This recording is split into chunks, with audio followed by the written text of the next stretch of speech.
Assalamualaikum warahmatullahi wabarakatuh. Anak-anak, pada pertemuan kemarin kita sudah sama-sama belajar mencari tahu apa pengertian teks deskripsi, apa ciri-ciri teks deskripsi, baik itu ciri-ciri umum maupun ciri-ciri isi. Nah, pertemuan kali ini kita akan sama-sama belajar untuk menentukan isi teks deskripsi. Cara agar kita dapat memahami isi teks deskripsi, yang pertama adalah kita membaca keseluruhan teks. Jadi kita baca teks deskripsi mulai dari judul sampai akhir. Kita baca dengan penuh pemahaman. Jadi kalian jangan membaca teks deskripsi dengan tergesa-gesa, karena ketika kita membaca sesuatu secara tergesa-gesa, kecil kemungkinan kita untuk memahami isinya. Jadi kita harus membaca pelan-pelan sambil dipahami isinya itu tentang apa, yang diceritakan, yang digambarkan itu apa, yang ingin disampaikan penulis kepada pembaca itu apa. Nah, salah satu cara agar kita dapat memahami teks adalah dengan mencari kata kunci. Jadi ketika kita membaca, kita memahami, kita cari kata kuncinya. Dari paragraf 1, kata kuncinya apa? Paragraf 2, kata kuncinya apa? Nah, sekarang mari kita sama-sama baca teks 1, Pesona Pantai Senggigi, sambil kita cari kata kuncinya.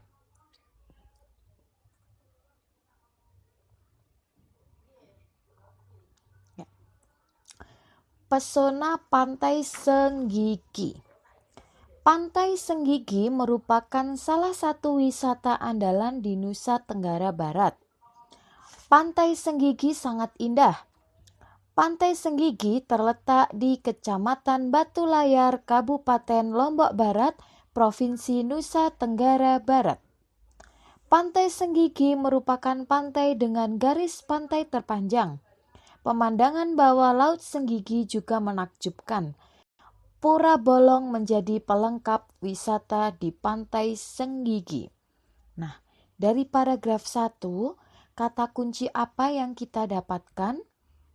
Yang pertama, kita mendapatkan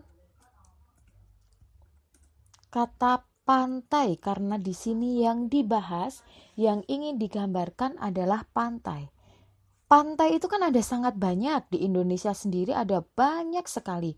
Pantai apa yang diceritakan, pantai apa yang digambarkan? Pantai Senggigi. Nah, kita sudah mendapatkan dua kata kunci, yaitu pantai dan Senggigi.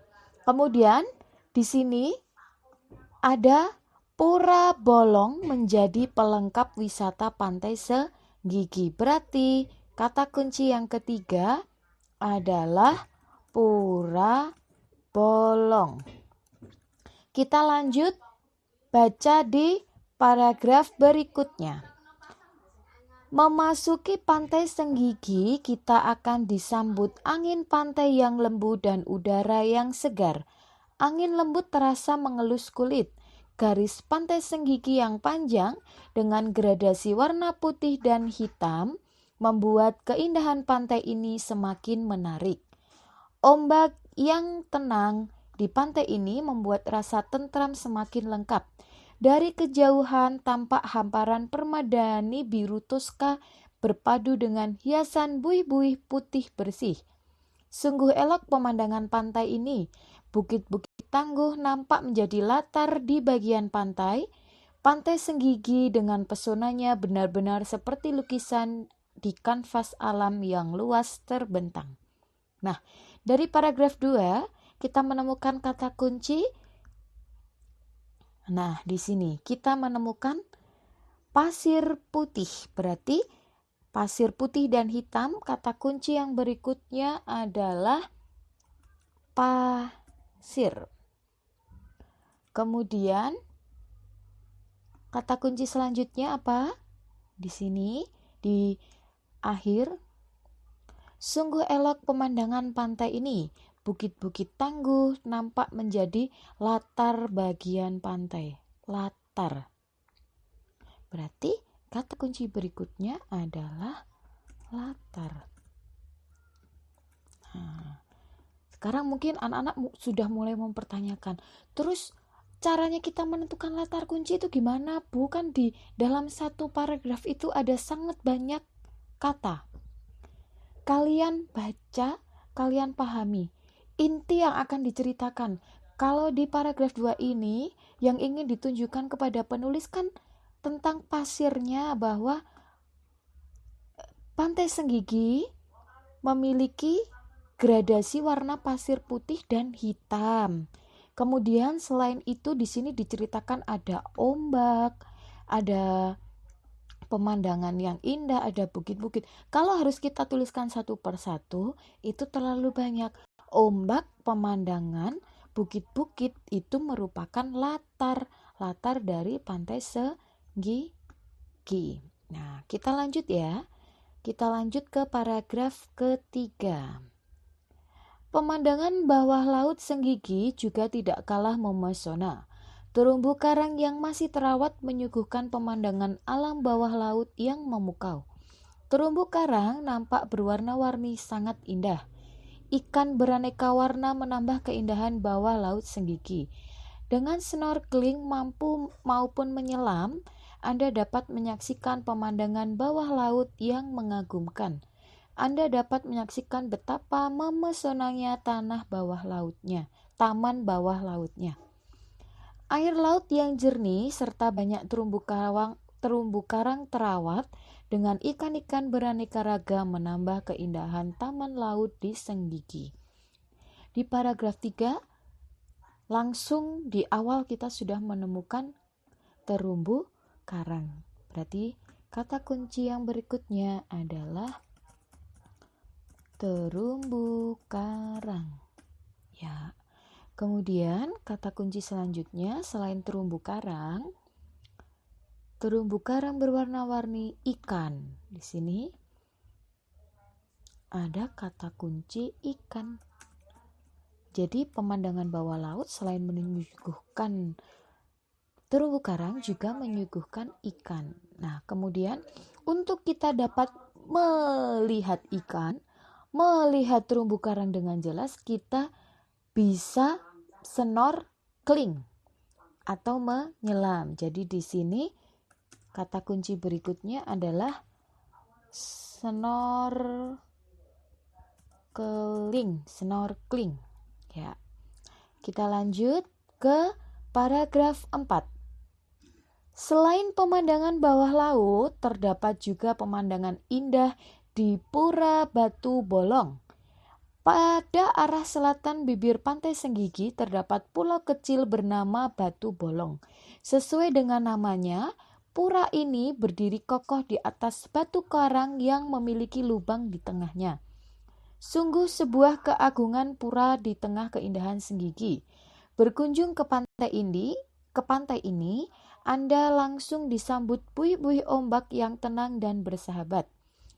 Seketika kedamaian dan kenyamanan seperti merangkul saat berada di area sekitar Pura Batu Bolong. Memasuki pulau yang berhadapan langsung dengan Selat Lombok dan Gunung Agung Bali ini, Anda harus berjalan menuruni anak tangga. Pura pertama yang dijumpai berdiri di bawah pohon rindang, sementara pura kedua berdiri kokoh di atas batu karang yang menjulang setinggi sekitar 4 meter dan memiliki lubang di bawahnya. Jika berkunjung saat cuaca sedang cerah, Anda dapat melihat pemandangan Gunung Agung Bali yang menjulang tinggi. Pada waktu-waktu tertentu, Anda juga bisa melihat para pemancing tradisional sedang mencari ikan dengan cara menceburkan diri ke dalam laut. Selain itu, melewati senja sambil memandang matahari terbenam di pura ini juga menjadi saat-saat paling menyenangkan. Keindahan semburat merah sang mentari menjadi pemandangan yang sangat menakjubkan. Ini paragraf 4 cukup panjang, jadi kita Boleh membacanya berulang. Jika belum paham, dibaca lagi 1 kali, 2 kali, 3 kali, itu tidak masalah. Nah, di sini yang diceritakan Pura Batu Bolong. Berarti kata kuncinya adalah Pura Batu Bolong. Tetapi tadi kita sudah menuliskan Pura Batu Bolong ya, ini kurang batu. Tadi kita sudah menuliskan karena di paragraf awal sudah disebutkan Pura Batu Bolong. Nah, berarti selain menceritakan Pura Batu Bolong di paragraf 4 ini banyak diceritakan latar. Kita kembali lagi ke latar. Latar apa saja yang diceritakan di sini? Selain pulau ada nih memasuki pura yang berhadapan langsung dengan Selat Lombok. Berarti kata kunci berikutnya adalah selat. Selat. Kita tidak usah menuliskan Selat Lombok, tapi cukup tuliskan selat, tidak masalah. Selain selat ada Gunung Agung Bali. Berarti kata kunci berikutnya adalah gunung. Gunung. Kemudian di sini gunung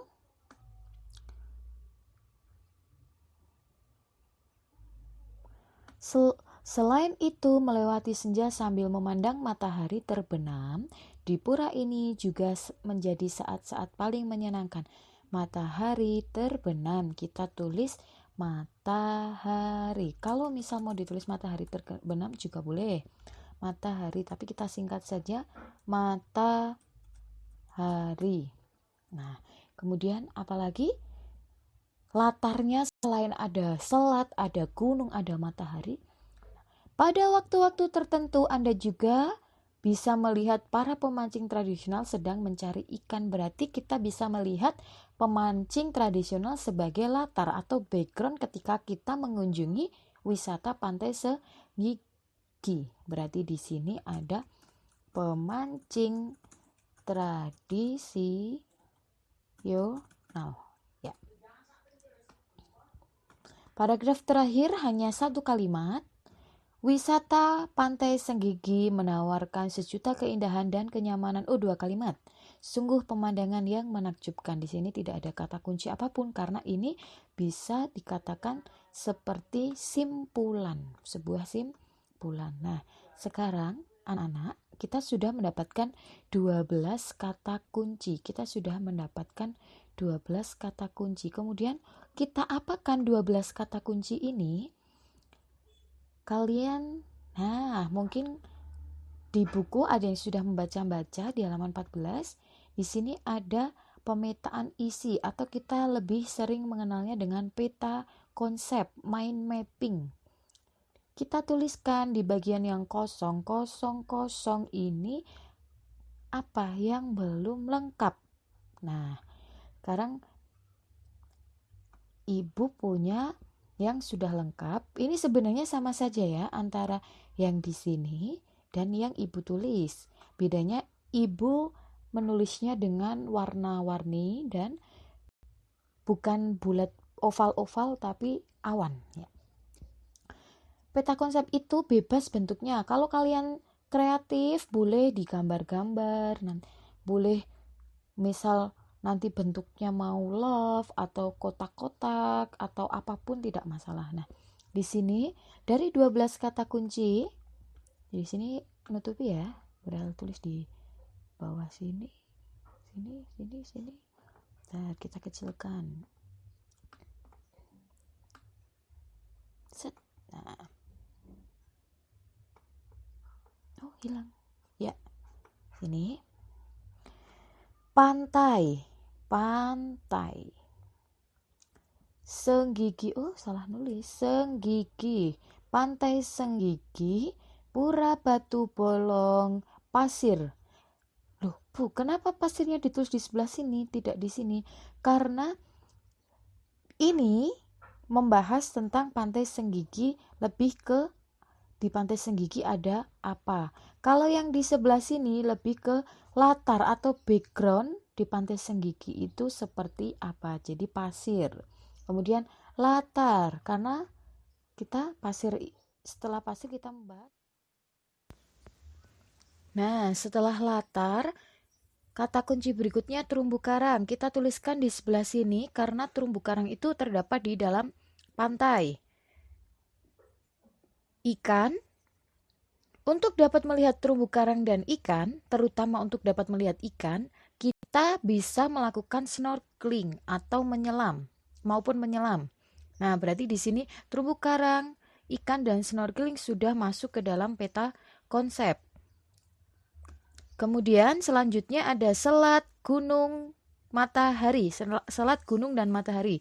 Selat kita tulis di sini karena selat itu menjadi latar atau menjadi background pemandangan di Pantai Senggigi. Kenapa tanda panahnya 3, Bu? Karena selat itu menjadi latar di Pantai Senggigi. Jadi di panah 3.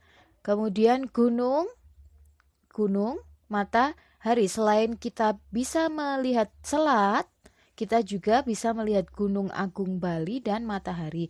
Ini antara gunung dan matahari, jika kalian menuliskan gunungnya di sebelah sini, mataharinya di sini, itu tidak masalah karena sama fungsinya. Mereka adalah latar atau background dari pemandangan yang dapat kita lihat dari Pantai Senggigi. Kemudian di waktu-waktu tertentu, ini Bu Rahel tulis di sebelah sini, bukan di bawah sini, karena pemancing tradisional itu bisa kita lihat, bisa kita temui hanya di waktu-waktu tertentu. Jadi inti dari peta konsep itu kita hanya menuliskan kata kunci. Tidak usah dituliskan semua kalimatnya atau mungkin kalimat utamanya. Di sini bisa kalian baca. Cukup tulis topik atau pokok-pokok isi, jangan tulis semuanya. Nanti Bu Rahel akan kirim contoh peta konsep ini agar kalian mempunyai pandangan tentang peta konsep. Nah, tugas kalian pada pertemuan kali ini adalah kalian membuat peta konsep dari teks Gebyar Pementasan Tari Kolosal Arya. Jadi nanti kalian baca teks ini pelan-pelan dengan penuh pemahaman. Kalian baca. Teks ini ada di buku paket halaman 15 sampai halaman 16. Setelah kalian baca, kalian buat peta konsep. Mungkin bagi yang, nah ini ya, kalau yang malas membuat yang aneh-aneh, ingin yang simple, dibuat seperti ini boleh, atau ingin dibuat seperti milik Bu Rahel boleh, atau kalau yang pengen menunjukkan ke kreativitasnya, dibuat sekreatif kalian dengan warna-warna sesuka kalian. Nah, nanti ketika di tengah-tengah mengerjakan tugas ada yang tidak kalian pahami, bisa langsung bertanya ke Bu Rahel, bagian mana yang tidak paham dari tugas itu, atau bagian mana yang kalian tidak paham dari cara menentukan isi teks deskripsi. Nah, sekian penjelasan dari Bu Rahel dan tugas dari Bu Rahel. Semangat belajarnya untuk anak-anak kelas 7. Dan Bu Rahel akhiri ya video ini. Wassalamualaikum warahmatullahi wabarakatuh.